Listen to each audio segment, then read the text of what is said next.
Hi, everybody. Welcome to Audio Judo. I'm Matthew. I'm Kyle. And we are happy to have you back with us for another edition of our rousing interplay. Ooh. I know, right? Those are some big words. That's all I got. That's it. That's the English degree. That's right it. I'm there. done. I got nothing.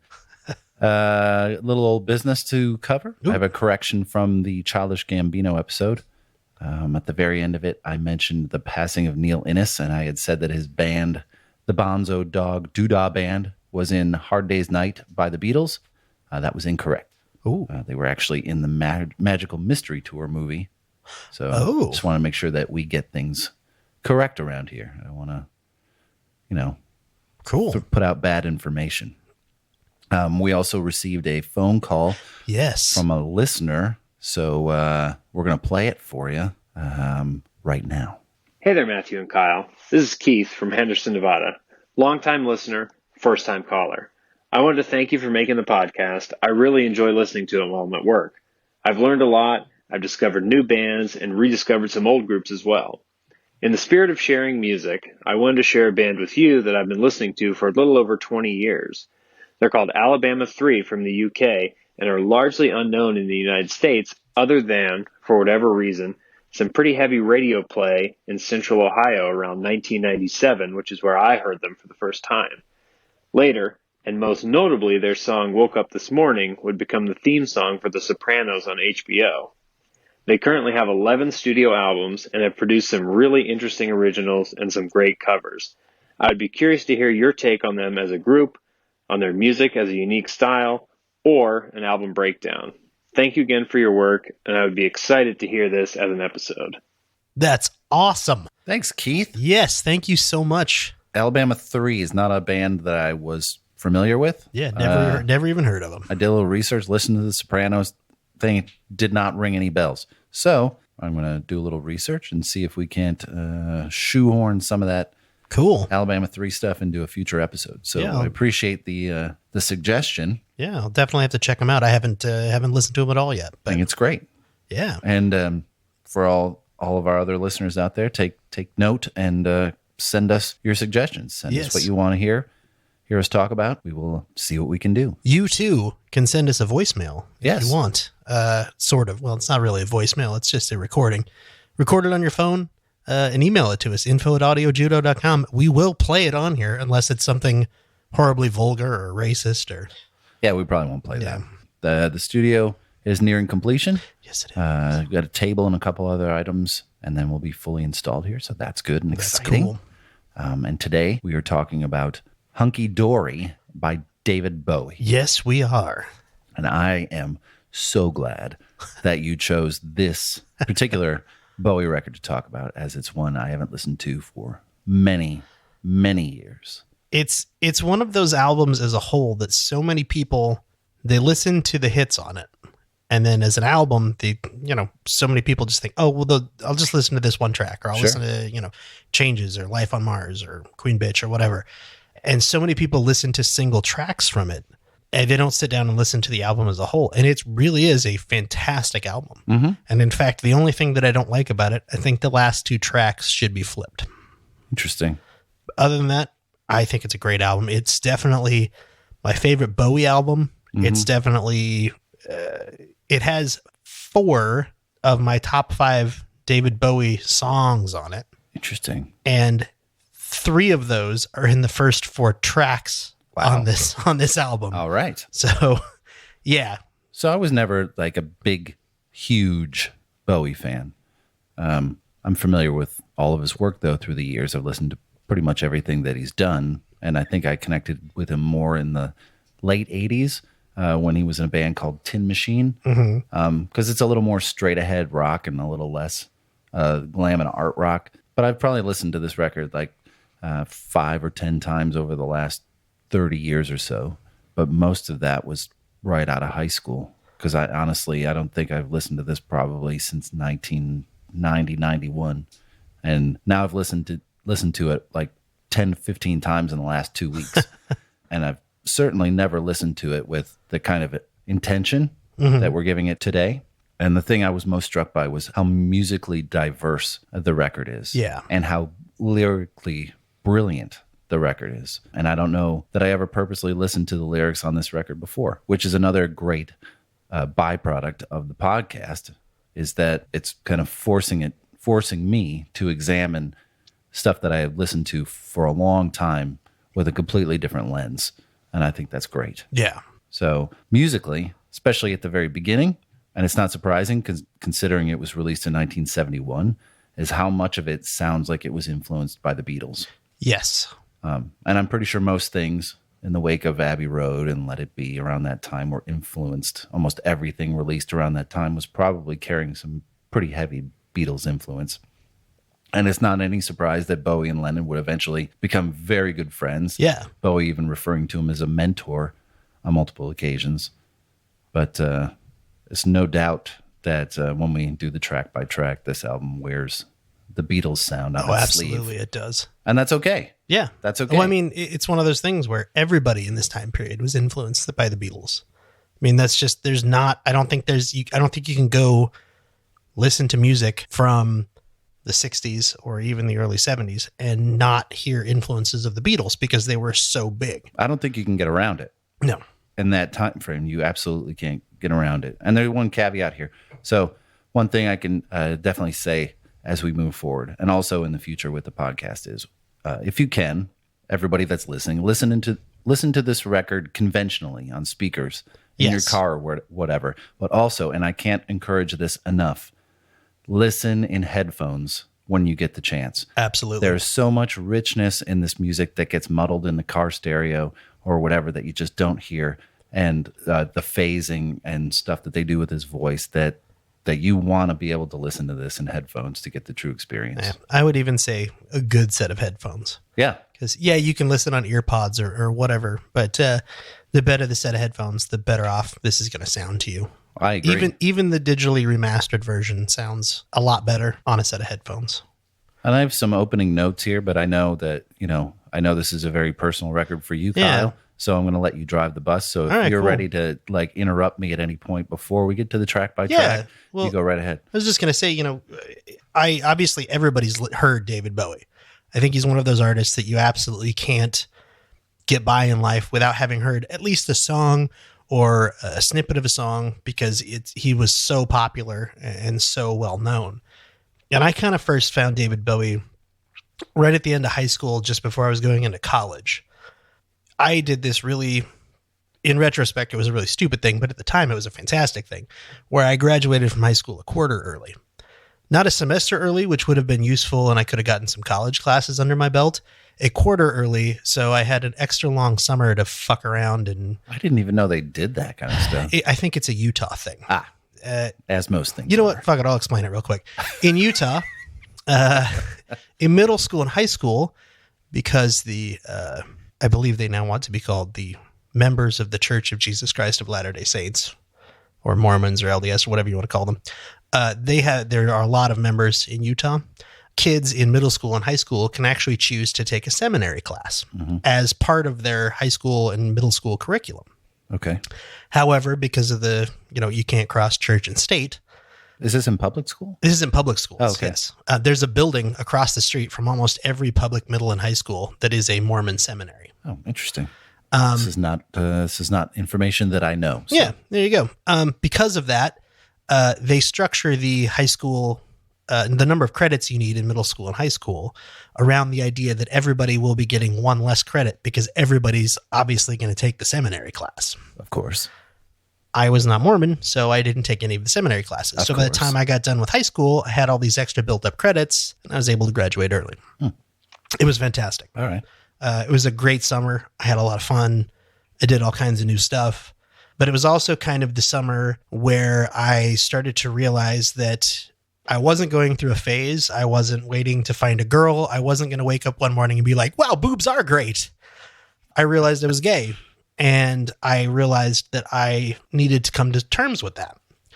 So one of the ways that I did that was I started trying to find really positive queer role models. And obviously, I spent a lot of time searching for people, and Bowie was one of the people that was big there because obviously he himself kind of flip-flopped on whether he was, originally he kind of said, "Oh, I'm gay." And then he said, "Well, I'm bisexual." But Right. you look at the amount of women that we can confirm he had relationships with and the amount of men we can confirm he had relationships with, and maybe not. The But- jury's still up in the air, I think, Exactly. and it probably will be forever. I found him because of that, and because weirdly enough, my sister, who's 3 years younger than me, but has much better musical taste than I do, if I'm honest, with the exception of her short-lived Insane Clown Posse period. Ooh, ICP.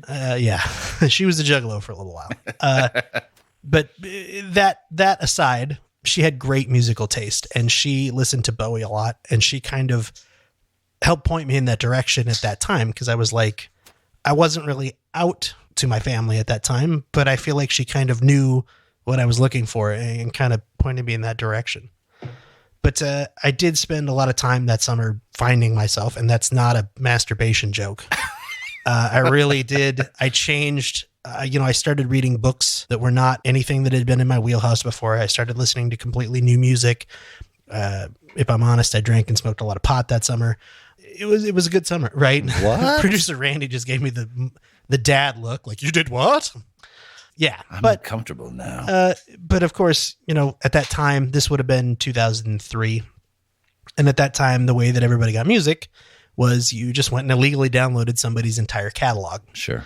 So I went and downloaded literally everything Bowie had done up to that point and started listening to it. And I remember seeing Hunky Dory right as I was downloading it and being like, wow, that's a stupid name. That one probably sucks. I'm not going to listen to that one. And I didn't for the first couple of months. And finally, one night, I literally came home from the shitty retail job that I had at the time, and it was like midnight, and I laid down in bed and put on my headphones, and I just selected it kind of at random. I was like, "Oh, this we'll see what this is finally," and I was blown away. I ended up listening to it all night on repeat, over and over and over again, specifically because, like I said, 4 of my top 5 David Bowie songs are on this. Okay.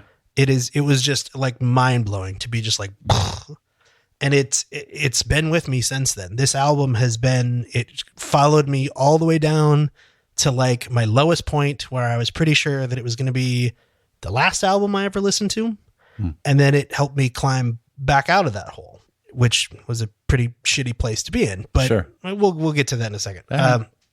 So you fast forward a couple of years, I'm finally to a point where I'm ready to start coming out to friends and family. And I decide I'm going to tell all my friends at once. I'm going to have a big party. I'm going to tell all my friends. I'm going to say, I'm gay, deal with it. And I didn't really, if I'm honest, I had a bunch of liberal friends. There were not a lot of friends that were going to be like, "No, this is ridiculous." It was people that I already trusted and that I knew would accept me. So my parents were out of town. I throw this big party. I spend all day cleaning up and getting ready. And, I built this at the time. If you're young listening to this, you're not going to understand what I'm talking about. The thing to do was to burn an MP3 disc. Oh, yeah. Because you could hold hours of music on one disc instead of just 70 or 80 minutes. It was great. So I burned this big disc with a big playlist, and, I'm expecting everybody to show up at 7, and at 6:58, I hit play. Changes comes on. I had opened this with Hunky Dory because I'm like, this is going to be great. It's going to be my psych up album. I'm going to listen to this. It's going to be fantastic. So 7:00 rolls around. I'm standing there. I'm making myself a drink. And I think it was, not to name drop, but Tanqueray Gin. I think at the time were the people that were advertising with the Mojito commercials. Tanqueray, we're taking sponsors. Yes. But they had those stupid commercials with the guy that said Mojito. Oh, yeah. Okay. Mojito. All right. And because of that, I had bought a whole bunch of gin and limes and mint, and I was making mojitos. They were great. So I made one for myself, and I start drinking, and 7:15 rolls around, and nobody's there yet. I'm like, well, okay, this drink's gone. I better make another one. 7:27 rolls around. Start making another one because I'm like, well, Still nobody? Still nobody there. Start making another drink. Did I get it? I'm thinking to myself, did I get enough limes? I only bought 12 limes. It's going to be enough. That's not enough limes. 7:55 rolls around. I'm thinking to myself, I'm fucked. Nobody's coming. I'm going to be here all alone. fuck this. Fuck, I'm not putting any mint in this one. It's just getting in the way. Just squeeze some extra lime in there. Finally, at 8:08, the doorbell rings. It's about 4 or 5 of my friends had come, and I answer the door. One of my friends is like, "Hey, what's going on? Jesus Christ, are you already really drunk?" Maybe. Yeah, I've had like 5 mojitos by this point. Of course I'm drunk. And there was no mint in the last one. Yeah, there was no mint in the last one, so it was just more alcohol. So as the night goes on, I'm getting drunker and drunker, and I'm panicking. I'm like, I can't fucking come out to all these people. I'm gonna, I can't do this. It's too much stress. It's too much. I'm not gonna be able to do it. So I decide, all right, my oldest friend in the world is here, and I'm gonna come out to him alone somewhere, just so that it's out there, and I can finally, tell somebody this. And I finally find him. He's upstairs, and he is laying face down on the floor in the hallway of my parents' house, so drunk that he can't sit up. So I sat down next to him, and we talked for about an hour, and finally I kind of blurted out, I'm gay. And he finally kind of sat up and looked at me, and he said, "That's okay." And, without going into too many details, about an hour later, he was getting out of my bed to go use the bathroom. And for the first time in a really long time, I felt really good. And I fell asleep. So the next morning I get up and I go downstairs, and 5 or 6 of my friends are still there. They'd slept on the couch or wherever, and my one friend is pacing back and forth on the phone with his mom, and I can hear her talking, but I can't tell what she's saying. And he puts the phone down, and he turns around, and the friend that I had come out to the day before, after I had fallen asleep, he went in the bathroom and slit his wrist. Oh, this night's going so well. So swimmingly well. Yeah. And then panicked because obviously he was bleeding out, and wrapped it up in a towel and drove himself drunk and bleeding to the hospital. So good. Made it, surprisingly, well, that's good. And survived. Thankfully. Yep. It was a weird time, and it took me a few weeks to finally get to be alone with him. And we had another long discussion. And I just remember it really ending with him saying, "Well, at least I know I'm not gay now." And I said, "Yeah, me too." And then jumped my ass back into the closet for several more years, because that kind of, I was super worried that what we had done, had caused him to try to kill himself. And thankfully it had not. It was other issues in his life. And then, coming over and drinking a whole bunch probably wasn't great for it. No. But still pretty traumatic. Pretty fucking traumatic. Yeah. But so like I said, this album also, I thought for a while, was probably not for a while. I thought this was going to be the last album that I ever listened to, because I was listening to it when I wrote a suicide note. Spoiler alert, everybody, I didn't kill myself. I'm not a ghost. I'm still alive. I'm actually in the podcast studio. But that was really the point where I bottomed out. I hit my lowest point. I had basically failed my way out of school that I was going to. I didn't have a real job. I was kind of working construction sometimes. I didn't have any friends that lived nearby me at the time, because they had all either moved or gone away. I had nobody to really talk to. And like I said, I was miserable and depressed, and I didn't see any way to get back out of there. And I was listening to music, and Hunky Dory happened to come on, and that happened. It wasn't the impetus for this, but I started to just write my own suicide note. And I made apologies, and I tried to, rationalize what I was about to do. And I remember printing it out when Queen Bitch was ending, which is the second to last track on here. And I folded it up and put it on the kitchen table, so my sister, who I was living with at the time, would find it before she found me. And I got really, really close. I know, sadly, that gunpowder tastes kind of like dirt and pepper and pennies, which is a gross combination. And that smooth sort of feeling on metal that you feel with like your hands or your fingers, it's actually really rough on a tongue, as stupid as that sounds. But I was that close. And stupid as this sounds when I say it out loud, the reason why I'm still here is because I had to do a load of laundry. I was sitting there about to kill myself, and I realized that I had a huge hamper filled with laundry, and I thought, Kyle, you jackass, you can't force your mom to come here after you're dead and have to do a load of laundry and then donate those clothes to somebody else. You can't do that. That's really fucked up. Killing yourself is fine, but having your mom do your laundry as an adult, that's pretty fucked up. So I stopped and went to do a load of laundry, and then I had a nervous breakdown on the floor of our laundry room, and ended up driving 300 miles home that night to my parents' house in a snowstorm. I didn't run the clothes through the dryer. I took wet clothes and threw them in a suitcase to drive home. And thankfully, I'm still here. That turned it around. I got home and I literally got back to my parents' house, and I went to bed, and my mom woke me up at like 7 a.m. She's like, "What are you doing home? What's going on?" I said, "Hey, I got to move back in." I was like, "I can't do it on my own for a while." Yeah. And I did. And thankfully, doing all of that, I got back on track. I went back to school. I found a better career. I found stuff that I actually enjoy doing, and turned it around. Well, I'm thankful that didn't happen. I'm thankful that you're here. And more than anything, I'm thankful that you're sharing that story. It's a really powerful story, Kyle. And I'm grateful that you're here. I'm grateful that you're sharing it. It's important. It's important for people to hear. There's only about 3 people that I've shared that story with, and now it's out on the internet in audio form. So that's kind of a big jump. It's huge. It's huge, and I can't imagine nor relate or begin to understand what you were going through at that moment. But I know that there are plenty of people out there that do go through that, and there's hope. There's way through. There is the morass, and there's help too. Always. Unfortunately, I didn't write it down, but I will put it in the show notes. The suicide hotline. If you search for it on Google, it's the very first thing that comes up. If you ever feel like doing that, please call. So Kyle's he's connected to this record. Yeah.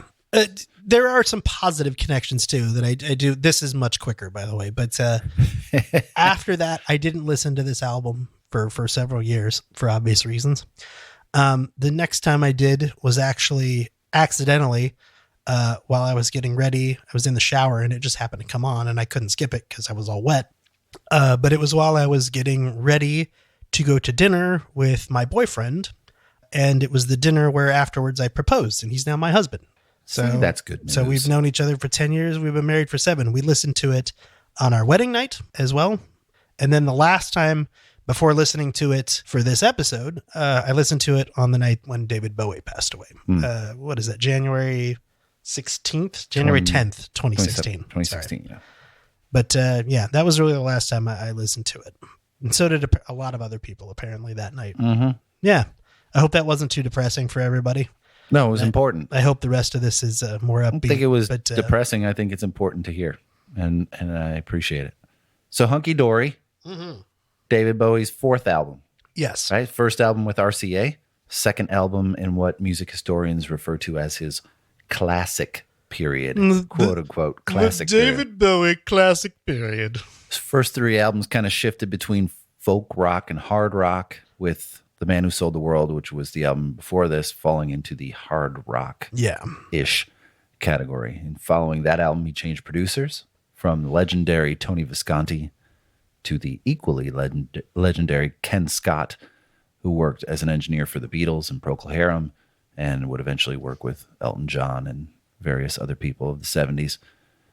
David would then form a new band that would eventually become Spiders from Mars, when he would assume his Ziggy Stardust role. I was about to say, you'll all know that from Ziggy Stardust and the Spiders from Mars. Correct. Those gentlemen were Mick Ronson on guitars and string arrangements, Trevor Bolder on bass guitar and trumpet, and Mick Woodmansey on drums. Also included on this album was the caped keyboardist Rick Wakeman before his first stint with Yes. Oh, Rick Wakeman, you show up in the weirdest places. He's so weird. This album starts to explore the glam rock and art rock stylings that would define David Bowie's sound for most of the 70s after this. I do think that this is for some reason, David Bowie's Wikipedia page completely, like this album is mentioned obviously in the discography and all that stuff, but in the synopsis at the beginning, it mentions the man who sold the world.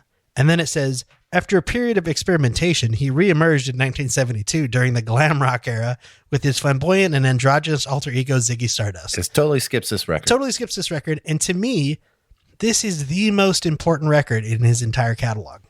I would tend to agree with that. So the first two records he did, David Bowie and David Bowie. Bowie to Bowie. Very, very, classic naming. He was kind of, it was this hippie sort of, singer-songwriter, Bob Dylan-y kind of sound, in my opinion. Mm-hmm. And he wasn't really going forward very fast. The Man Who Sold the World, I feel like he kind of said, okay, I want to figure out the formula. And he started to work on it. He started to say, what do people actually want to listen to? What do people actually want to hear right now? I feel like this album is him perfecting that formula. This is the figuring it out album. He's figuring out, what do people want to listen to? How do I put it down on an album? How do I stay true to myself as an artist, but also make something that people want to hear? It's very commercial sounding. It is very commercial sounding. That's absolutely true. But I feel like he knew at this point, he's like, I want to do something like Ziggy Stardust. I want to change my persona. I want to try something completely different, but I don't want to do it if I can't do it successfully. And so he figured out on this album the music side of it and said, this is the type of music stuff that I have to do in order to make the persona change work. And that makes sense. And that's the formula that he used for the entire rest of his career, because he would change persona and then make a couple of albums or one album or whatever with that sound. And then that sound would start going away in pop culture, and he'd say, what's next? What's going to be popular in 4 years? What's going to be popular in 6 years? Very forward thinking. Exactly. Always. Let's figure that sound out. And he'd come out with some albums that were figuring it out again. And then he would change his persona and start making those albums. He did that over and over and over. Yeah, that continued pretty much to the end of his career. Oh, yeah, absolutely. Yeah, he was always kind of a little bit ahead of what the curve was. Yeah. And sometimes it fell on its face.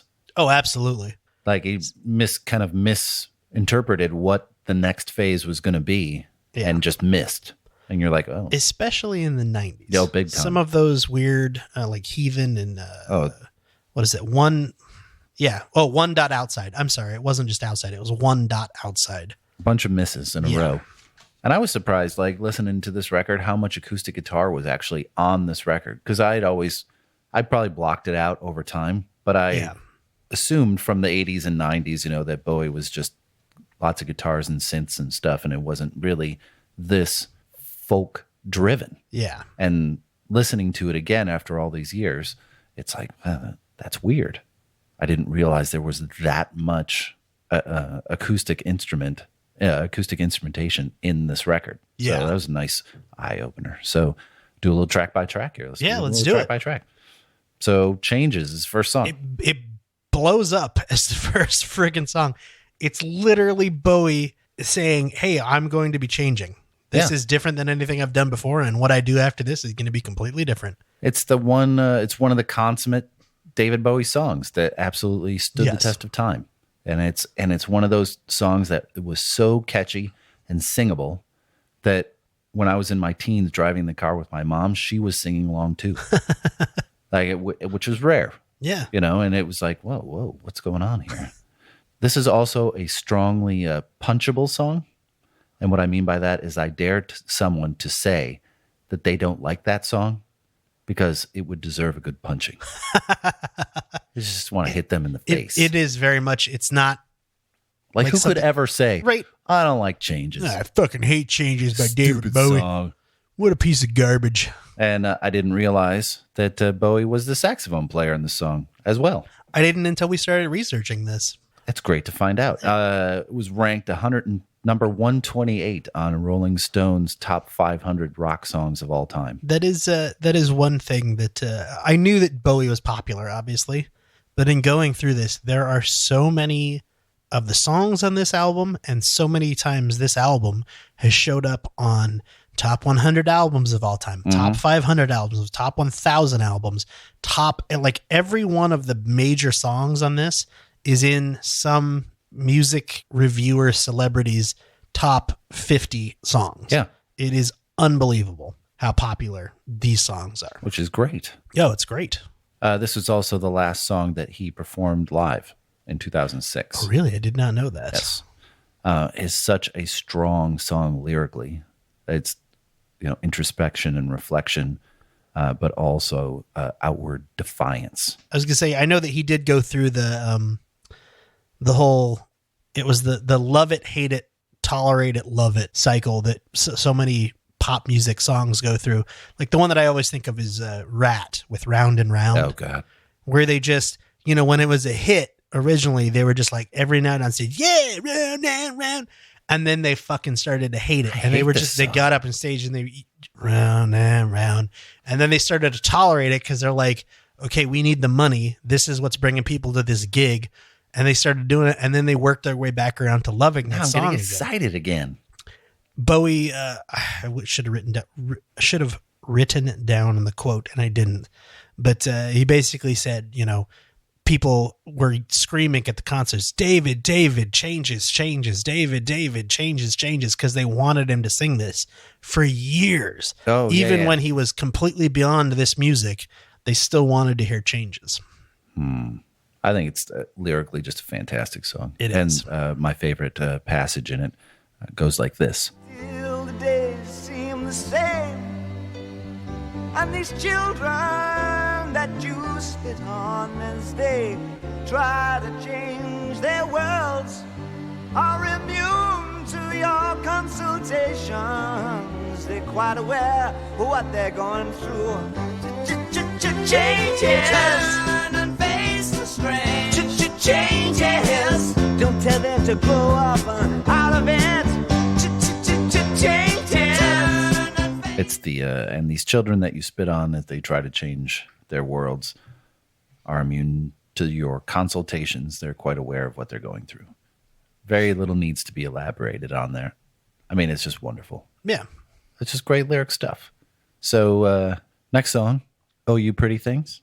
Don't you know you're driving your mamas and papas insane? Mm-hmm. This song was the one that really reminded me of the Beatles. Yes. Sounds a lot like Martha, My Dear. It does. And it has that dance hall vibe, almost a little swingy in places. Yeah. And that I think that a lot of that's driven by the piano in this. Mm-hmm. And there's a lot to, lyrically, there's a lot to unpack in this. A lot of reviews that I read seem to be pointing to like aliens or some shit like that, some weird stuff. That's not what I hear. He keeps referring to the Homo superior, which feels to me more like the name for Superman and not Clark Kent, but Nietzsche's Superman. Yeah. Which definition of that is he would not be a product of long evolution. Rather, he would emerge whenever a man with superior potential completely masters himself and strikes off conventional Christian herd morality to create his own values, which are completely rooted in life on this earth. Wow.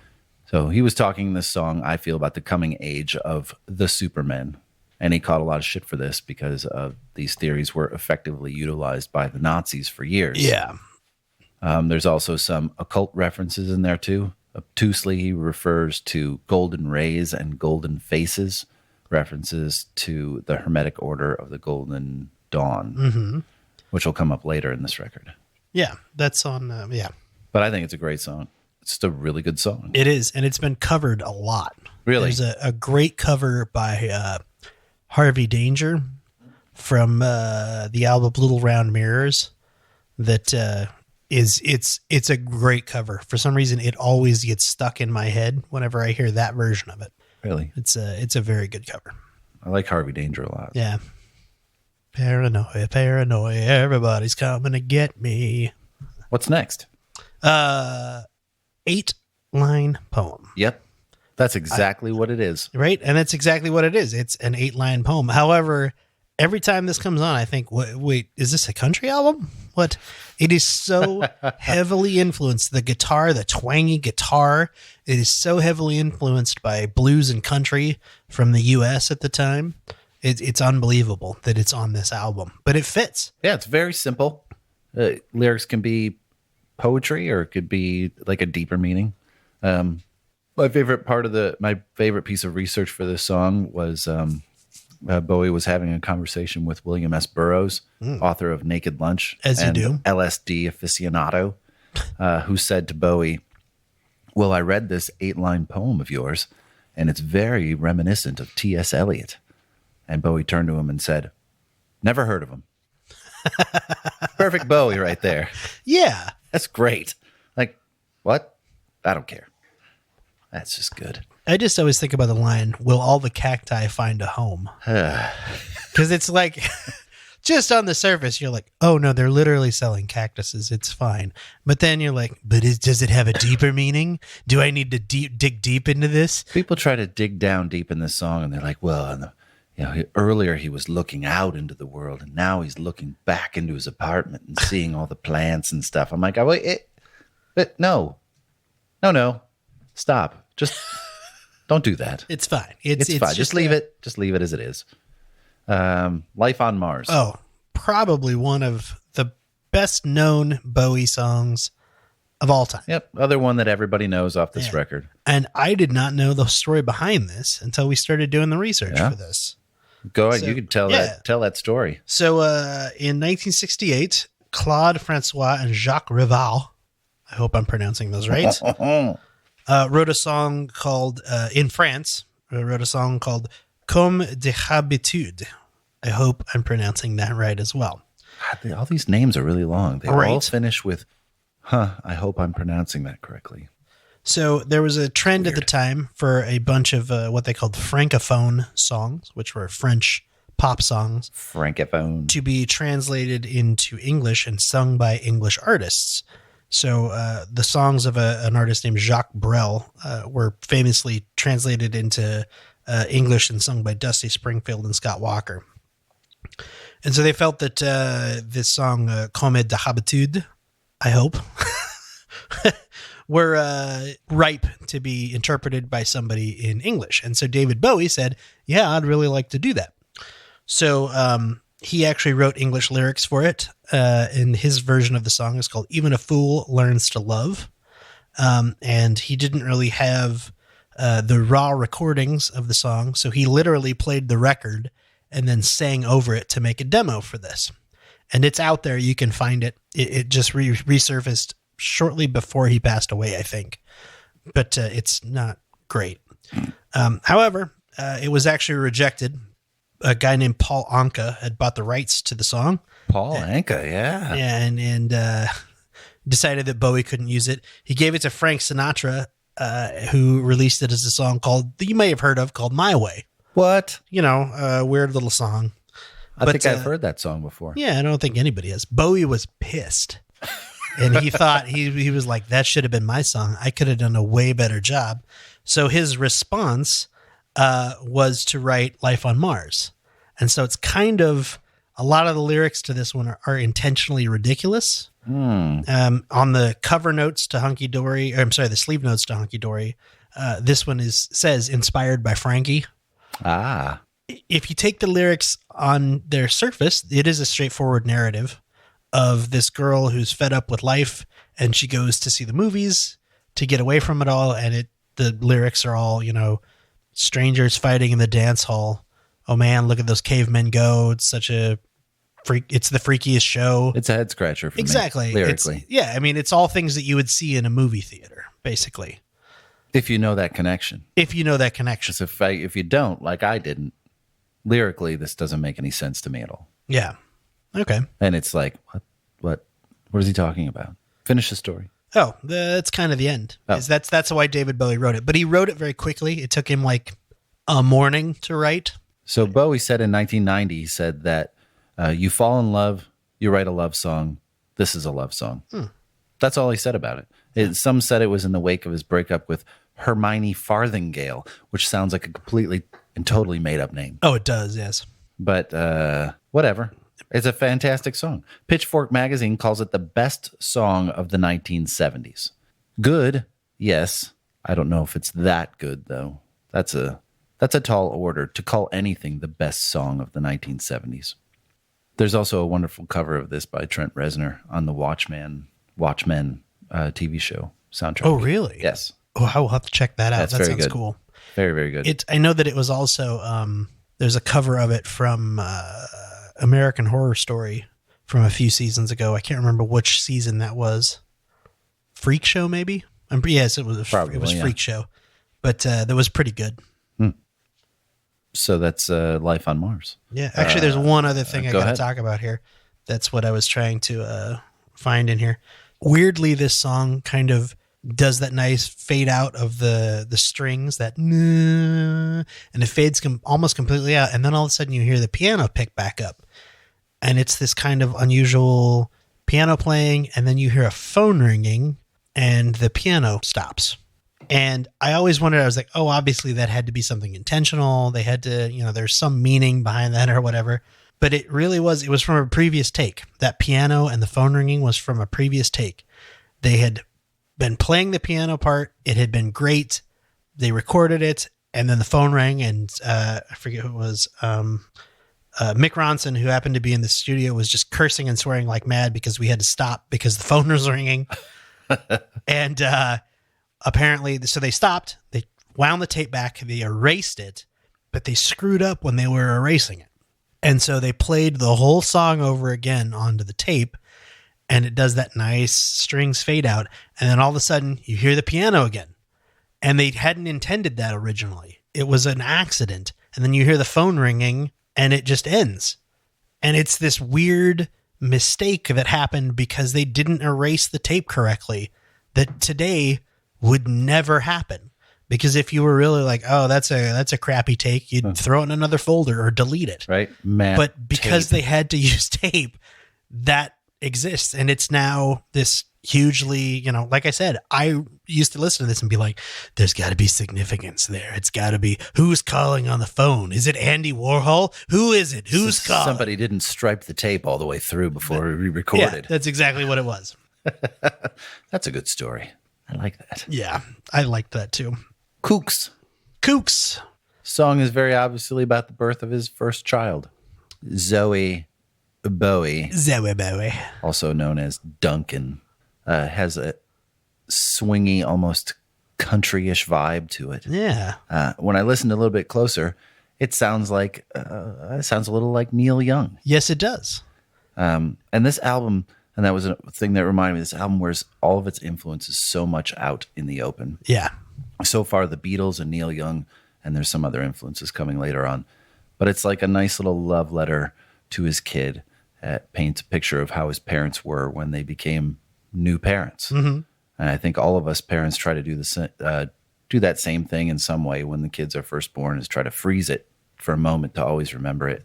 And he gets this little time capsule song for all time. Yeah. That it can always listen to, which is great. I think that's so cool. And I do think too that if you've never heard of Zoe Bowie, you may have heard of Duncan Jones, who is now a fairly well-known film director. He's done Moon is probably his most famous piece. Mm-hmm. He also did the World of Warcraft movie and a couple others. But I think that it's awesome that he was able to not only find himself out from under the shadow of somebody like Bowie, who cast a gigantic shadow, mm-hmm. but that he was able to do it completely on his own and do it in a way that is unique and great. Like Moon is a fantastic movie. It Absolutely. won all kinds of awards for being, it was almost Sam Rockwell. Yes. Yeah. And he's collecting hydrogen-3 on the moon, and he ends up, they basically decide they're going to kill him, and right. He hides in a rocket to get back to Earth. But yeah, it's a great movie. It's if a good you've never movie, seen yeah. it. A little long, but it's still good. Cool. Quicksand. This is a weird song. I mentioned a few songs ago for Oh You Pretty Things that there are some pretty specific references to the Hermetic Order of the Golden Dawn later, and they are in this song. Yes. He references Aleister Crowley, who was a member of the order. He was once referred to as the wickedest man in the world. He was an occultist and novelist, and he would leave the Order of the Dawn to start a religion of his own called Thelema. wrote a book called The Book of the Law being do what thou'st will. That is the whole of the law. So not surprising that normal society was afraid of him. Yeah. It's very in line with the Illuminati, and he was attached. That's kind of where the Masonic Order and the Illuminati and all those kind of got wound together, and people perceived one as the other. So Crowley was basically saying, you do whatever makes you happy at any given time, whatever that happens to be. And that's a big problem. Yes. Bowie name checks Heinrich Himmler, Churchill, and Garbo in this song as well. And not Greta Garbo, the 20s actress, but Juan Pujol, codenamed Garbo, who was a double agent for Britain against the Nazis in World War II. So there's more Nazi references in this song, which isn't great for Bowie's image. However, this song is wonderful. I love this song. It has a great guitar part. The singing is superb. People have listened to this song for years, assumed it was a fatalist song because it has lines like this. Don't believe in yourself. Don't deceive with belief. Knowledge comes with death's release.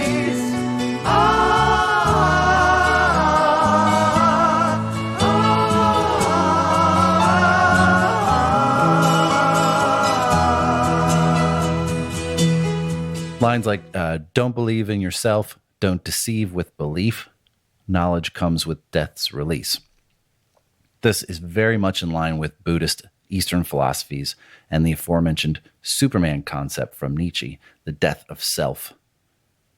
It's not about idealizing yourself, but being able to free your mind, and the knowledge that you seek comes when you have death of self or death of self-idealizing.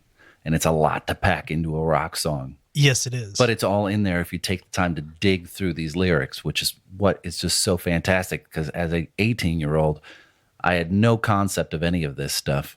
And now as 47, going back, and all the stuff that I've read through the years all goes back to this. And I'm like, oh my gosh, how many more of these are out there that I don't know about? Lots. Like in all the stuff that I listen to, like people just talking about, I'm like, whatever, I'm not listening to this. And when you really go and unpack it, it's like so dense and structured and layered, and it's fantastic.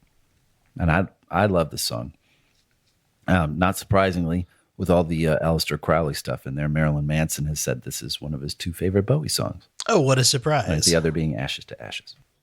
Later on, this song was kind of used because he does mention, Nazis and the occultism. Mm-hmm. When he later on said that Great Britain was, I believe I should have written the quote down. I'm sorry I didn't, but I believe the quote was something along the lines of, Great Britain is ready for a fascist leader, another Hitler, to come in and take control and clean out the gutters or something like that. Maybe you shouldn't have said that. No, probably wasn't a great choice there. And a lot of people looked back and said, oh, he mentioned, Goebbels and, Nazism and occultism in these previous songs. And he also later recanted that and said, I was so coked out, I didn't know what I was saying. Some of it, yes. I would say some of it, yes. But the Eastern stuff, the Buddhist philosophy, even the Nietzsche references, which, yes, Nietzsche was German, but just because he was German doesn't mean he was wrong. Yeah. So there's a lot of validity to some of his theories. Fill Your Heart is next, which I didn't realize that this was a cover song. Oh. Originally written by comedy writer Biff Rose and songwriter Paul Williams, who would eventually write with the Muppets. It was originally recorded and released as the B-side to Tiny Tim's Tiptoe Through the Tulips. I did not know that. Yeah. It's the first song on the second side of the LP, and which I consider to definitely be the weaker side of the record. I would agree. But it almost feels like this is where he starts to get really referential with other bands and sounds and stuff. Yes. I have some lyrical comments about it, but I'm going to save those for the end of when we're all done. I do think that Fill Your Heart has a great piano in it, though. I agree. I feel like it's very punchy and very upbeat, and I like it. It's Rick Wakeman, man. Yeah. It's the Cape guy. And it does this great lead out to a goose. Right? The goose at the beginning of Andy Warhol. Andy Warhol. Andy Not Warhol. Warhol. Warhol. Warhol. An ode to Andy Warhol. Like holes. Lyrically, not so great. Meh. But musically, one of my very favorite songs because really? It's got this flamenco-inspired guitar riff that is so great. And there's this really odd vocal key change that I absolutely love that happens like right in the middle of the song that every time I hear it, I'm like, that is so cool. When you wake up on the sea, be sure to think of me and you. To think about paint and to think about glue. What a jolly boring thing to do. Andy Warhol looks a scream. I love that part. That's cool. Sounds so cool. And Bowie said that he played it for Andy Warhol one time. Yeah. At the factory in New York City. Right, in September 1971. Mm-hmm. And Warhol rarely reacted to anything, so he didn't know whether he liked it or not. The story I read was Bowie was all excited and he played it, and Andy Warhol just kind of stood there and then just kind of like walked away and mentioned the paint on the wall or something and kept walking. Great job there, Andy. So Ichiro Shiramu. I don't remember the actual word. TDK. Oh, Andy Warhol.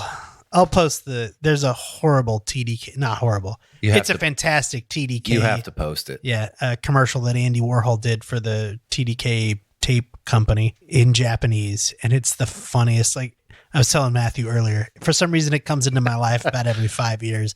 And every time I'm like, it's amazing. He made me watch it. And I'm like, what is this? It's weird. It's weird. I'll post it in the show 80 notes. some takes later. This is the best we got. Like, oh no.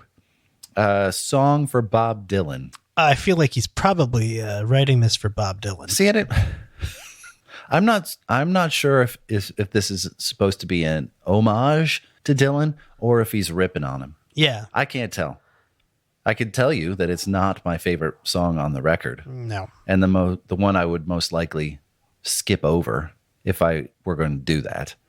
Part of me leans on rip because I kept listening to the music and going, why does this sound kind of familiar to me? And I finally figured out what it sounded like. It sounds like Up on Cripple Creek by the band. Oh. And the band was Bob Dylan's backup band for many years before they became the band proper. Huh. So I feel like Bowie is trying to make it sound like Dylan, but I don't really know. And the original name of the song was actually Song for Bob Dylan, Here She Comes. So still, is he making fun of him? Yeah. I still can't tell. But it's if you listen to it without the twangy keyboard of Up on Cripple Creek, it sounds so much like that song. Like when I was out walking the dog and I was listening to it in headphones, I'm like, why does this sound so damn familiar? Like, where have I heard this sound before? So I started to like thumb through stuff. And I'm like, oh, there it is. Up on Cripple Creek. I will have to listen to those two side by side. But other than that, the song's that one just kind of lays there. I do know that this was directly influenced by Bob Dylan's song to Woody, that's Woody about Guthrie. Woody Guthrie. But I don't know. I agree with you. I don't know whether he's trying to be like Bob Dylan, you're pretty great, or Bob Dylan, you're not that great. Yeah, I don't know. I think maybe that's intentional. I think maybe it's supposed to be, if you like Bob Dylan, you would think of this as a positive song. And if you hate Bob Dylan, you would think of this as a negative song. That's fair. So I guess it's just open to your interpretation. Yeah. Queen Bitch. This is my favorite Bowie song of all time. This is it's such a great song. And so obviously a nod to Lou Reed and Velvet Underground. Oh, absolutely. He mimics Lou Reed's delivery, like almost throughout the whole thing. Yeah. It's hard to describe this song to other people without just playing this song. It didn't get a lot of love when it was first released. A lot of people hated it. And it ended up being the B-side for Rebel Rebel in 1974. He re-released it. I kept listening to this one over and over again, like I was listening to the last one, and trying to figure out why the vocal delivery sounded so familiar to me in some places. And there's a part right before the chorus that sounds like this. It's sucked in the brains. Now she's leading them on, and she'll lay 'em right down. Yes, she's leading them on, and she'll lay 'em right down. But it could have been me. Yes, it could have been me. Why didn't I say? Why didn't I say? Now, she's so pushing us out of the line. And it's the let's see, it's now she's leading him on, and she'll lay him right down. Yes, she's leading him on, and she'll lay him right down. But it could have been me. Yes, it could have been me. Why didn't I say? Why didn't I say? No, no, no. It is eerily similar to Mr. Brightside by The Killers. There's a musical similarity and a quality that reminds me is really close, and it's clear who The Killers are influenced by. But it sounds like I kind of A and B'd them when I was figured out what I was hearing in my head. A and B'd those two songs, that those specific parts, and it's the meter's almost dead on how he's delivering, how Mr. Brightside is delivered. So clearly, I don't know if it's copying or emulation. I guess that's up for you to decide. Yeah. What'd you find? I was trying to remember the name of the movie that this, it's The Life Aquatic with Steve Zissou. Steve Zissou. This is they play this over the closing credits, and for some reason it fits so perfectly there that like, it's like it was written for that movie. So what's your connection to this? So why you love this song so much? I don't know. Yeah. It's a very, just the opening. It starts out just that tune, tune, tune, tune, da, da, da, and then a huge guitar just rips in. Yep. And it's so, I don't even know. I don't have words to describe this. It is a rock song, but it's not a rock song. It's like a proto rock song. Quintessential rock song sound is what I have written down. There you go. Because that's what it sounds like. The way it just like it hits you right in the face, and it's structured like a normal kind of rock song. Verse, chorus, bridge, chorus, out. And you're like, oh, okay. Yeah, it's very good. It foreshadows a lot of things to come in the 70s. Yes. As Bowie did over and over and over again. I feel like this probably, actually, you know what we should talk about really quick? Mm-hmm. So since the Velvet Underground is involved with this song, this is kind of a tribute to them. The first time I listened to the Velvet Underground, I didn't understand them because everybody kept telling me, oh, you got to listen to them. They influence so much of rock. And I listened to them. I was like, but this is so generic. This is so, why do I care about this? This is so, there's 100 other bands that sound like this.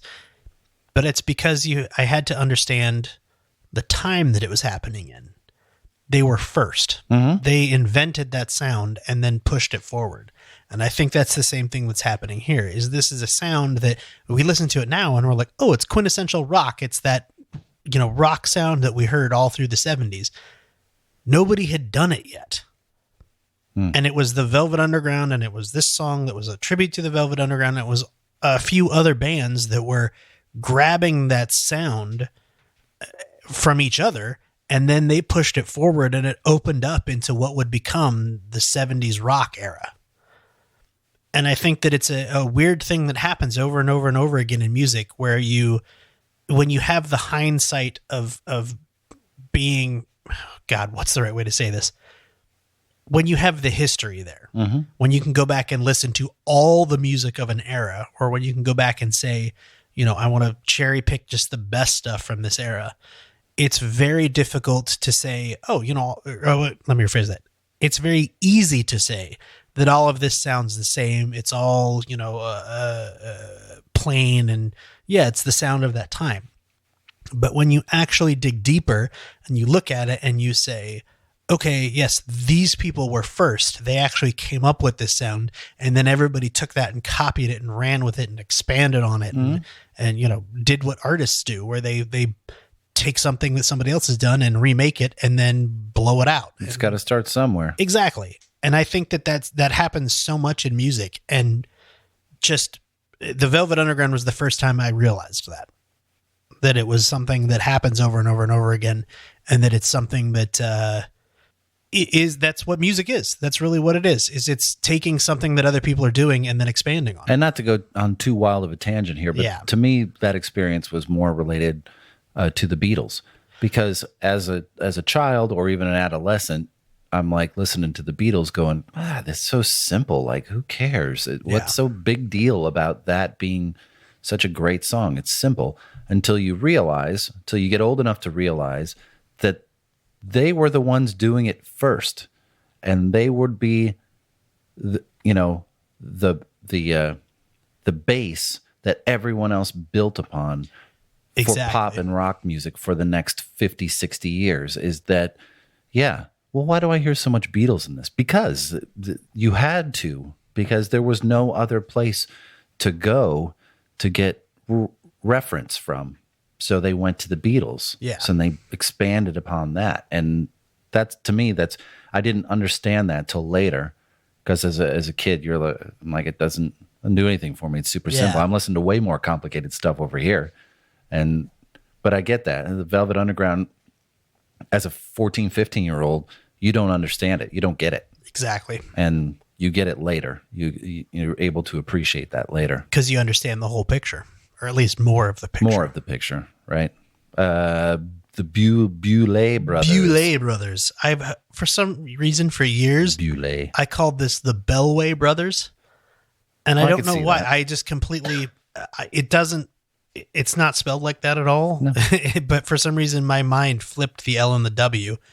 And for years, I called it the Bellway brothers. But it's the Bowie brothers. Song makes no sense. No, whatsoever. And it intentionally didn't. And I love it. But lyrically, it doesn't make any sense. Yeah, Bowie straight up said he made it for the American market because the Americans always like to read things into things. I have that.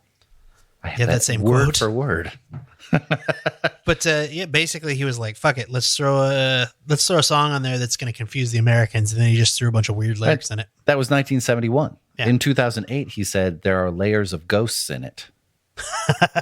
So the speculation has always been that it was about his schizophrenic half-brother Terry. Oh. But I'm not sure how you get there from the lyrics, but I've read that in a bunch of places. Like he's referring to, and it's a really dark song. Yes, lots it of is. tape effect and Vera speeding and stuff. But whatever it is for Bowie, he named his publishing company in the late 70s the Bowie Brothers. Yes. So obviously it had some sort of meaning to him, that it wasn't just a throwaway song. And then that's kind of where I'm like, yeah, it doesn't make any sense. And maybe he says he was just writing it for the American market, but I feel like there's something else there. I kind of wonder if, Bowie obviously has this huge history of coming up with personas and reinventing himself and things. And even towards the end of his life, there's a nice article talking about Brian Eno says that all the way up until the beginning of January, he and Bowie of 2016, he and Bowie were emailing back and forth because that was the easiest way for them to communicate. Because he was in Brian Eno was in London and Bowie was in New York, and it was easy for them to email each other back and forth to communicate about a project that they were working on. And they would sort of have, in every email, there was like wordplay, and they would have little, like tricky puzzles for each other to solve. And they would always sign it as a different person. And I feel like, if that was going on through Bowie's entire life, I wonder if when he was a kid, he did that. I mean, because obviously it came from somewhere. Mm-hmm. So I wonder if that happened when he was a kid and he and his brother maybe called themselves the Bowie Brothers. That's possible. And I wonder if that really is, where that came from. That's an interesting theory. He just completely played it off as, oh no, it's just a name, whatever. But then it became something more significant. And, that's why he used it later on. I like that story. Or it could just be bullshit that he made up. Who knows? It could just be bullshit. Nobody knows. What else? The cover. Yes. It's based on a Marlene Dietrich picture that Bowie brought with him to the photo shoot. Mm-hmm. And then he just emulated the picture, and then they hand tinted it. Yeah. Which I love it. And I'm going to get this backwards because I didn't write it down, but I believe the American version did not have any text on the cover, and the British version did say Hunky Dory on it. Hunky Dory in the corner. Yeah. And that's the only difference between the two. It's a great record. It is. And I'm glad. Well, hold on. I did say that I'd go back to something. So Oh, yeah. back to Fill Your Heart. So I've been grappling lately, and this isn't nearly going to be as heavy as Kyle's stuff. That's okay, though. It's still important. But I've been grappling, struggling in the about a life event. And, you know, we talk about stuff hitting you at the right time. And there's a phrase for things that happen to you exactly when you need them to happen to you. And I'm not sure what that is. I don't know if it's serendipity. I don't think serendipity is the right word. Providence, perhaps, but I don't want to give it any religious connotation. I believe it's more fortuitous, is things that happen when you need them to. So doing a lot of walking, listening to this record and thinking and processing. And I got to this song, and there's a phrase in there that it's fear's just in your head, only in your head. Fear's in your head, only in your head. So forget your head and you'll be free. And I was listening to that on my walk about a week ago. And I just started laughing out loud as I was walking and realized that that was speaking directly to me, that I knew what decision I needed to make, and I was afraid to make it because I was trying to encapsulize everything I was going through instead of just realize you got to go with your heart, forget your head, stop being afraid of things and rationalizing and just decide. So it was on that walk with those lyrics in that moment on that day that I decided that I'm going to leave MJ1 and take a new job and just take that step out. And fortuitousness. Listen to music, people, or listen to things that are talking to you, whether that's a song or a movie or a book or a friend. You never know when the right word's going to come along. And I think Kyle can speak to that from earlier in the episode about just being present and listening to things around you, because you never know when it's going to change your course. You never know you're going to get to that fork in the road, and little decisions sometimes have big impacts, and you just got to pay attention. So I am grateful to you for picking this record, because again, it showed itself at the exact right moment, exactly when I needed to hear it. And I'm very grateful. So I always wanted this show to be a little bit more than just music, and more about how people relate to music and how people relate to one another and how it impacts their life. Because music has had such a huge impact on my life for any number of reasons. I know it has for a lot of you too. Hopefully you'll continue listening to us talk about stuff and tell some stories, and we love to hear some of yours. Yeah, especially, anything that we've covered recently. If you have, fond memories or positive or negative memories, let us know. If you, have something like Keith did at the beginning of this episode, if you have something you want us to listen to, and hopefully talk about if we enjoy it, get in touch with us. info@audiojudo.com is our email address. That's the easiest way to get in touch with us. On Facebook, it's facebook.com/audiojudo. You can respond to us there. Twitter @audiojudo, Instagram @audiojudo. And if you want to do what Keith did at the beginning of this episode, you can just use the voice recorder on your phone, record a little message, and email it to us. It's the easiest way to get on the show, because then we know that it's actually your genuine voice, not us reading somebody else's words. Well said. Well said indeed from both of us. So that is Hunky Dory by David Bowie. And we will talk to you in a couple of weeks. Thanks for listening. Thanks, everybody. Have a good night. All right, bye.